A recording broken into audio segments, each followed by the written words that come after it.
Hey, congratulations on the first win of the season. How did you feel like it went out there? Well, I don't know that we played our best basketball, but I don't, when you get your first win and you're just going to be happy with getting that first win. I thought we got a little sloppy towards the end, but our word for the day was joy, and I thought we had a lot of fun. There was a lot of happiness and pleasure in what we were doing, and that's the biggest thing. Yeah, maybe a few turnovers down there. Yeah. We'll just kind of throw away to garbage time. But overall, you finished with 21 turnovers, so you kept it under 20 for the majority of the game. That was something you guys really wanted to focus on. But you also forced 36 turnovers. How do you feel like your defense played this evening? I thought our defense was pretty good. Our full court pressure just, I think, really set the tone early on. And that's what we want to do, not allow people to get into a rhythm, try and dictate tempo.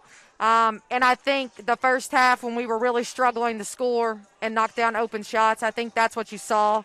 That kept us in the game and able to have a steady, consistent lead. And then second half we started knocking down more shots. And our defense has always been, the thing that gets us going. And I think today that was certainly the case.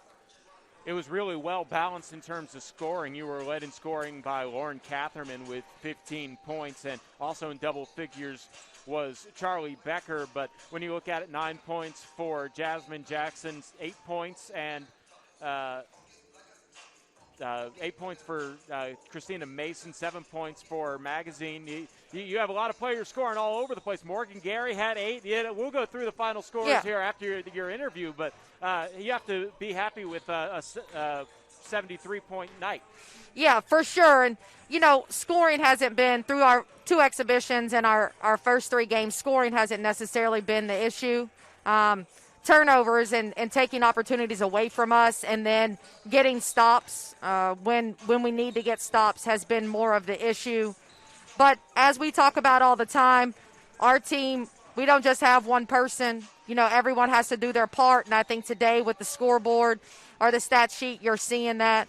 Really pumped for Lauren and Charlie specifically.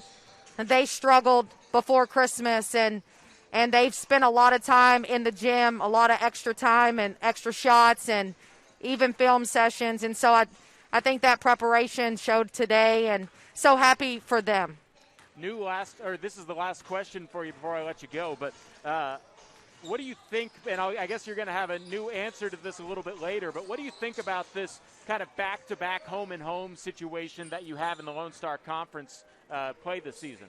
I mean, it's weird. I'll tell you that. It's weird. You're used to being home for 2 games and being on the road for 2, so the fact that you got to go home, pack, and get on a bus tomorrow, it's a little different, but, as with everything this year, we're looking at it as the glass is half full and gratitude that we're just getting to play.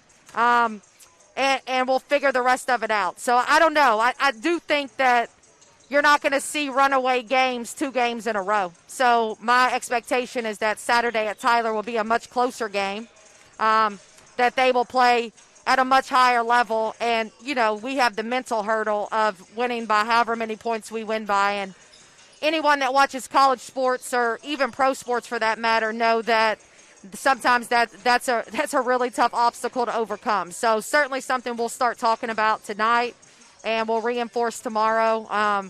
And I guess we'll see. I'll either love it next week or I'll hate it. Yeah, I guess we'll see how that trend goes, as it'll be the first time this season that you have to deal with that. Well, congratulations on the win. Thank you for joining us, and we'll see you again 5 o'clock here on the Lone Star Conference Digital Network. Thank you. All right, that was Coach J.J. Riehl and her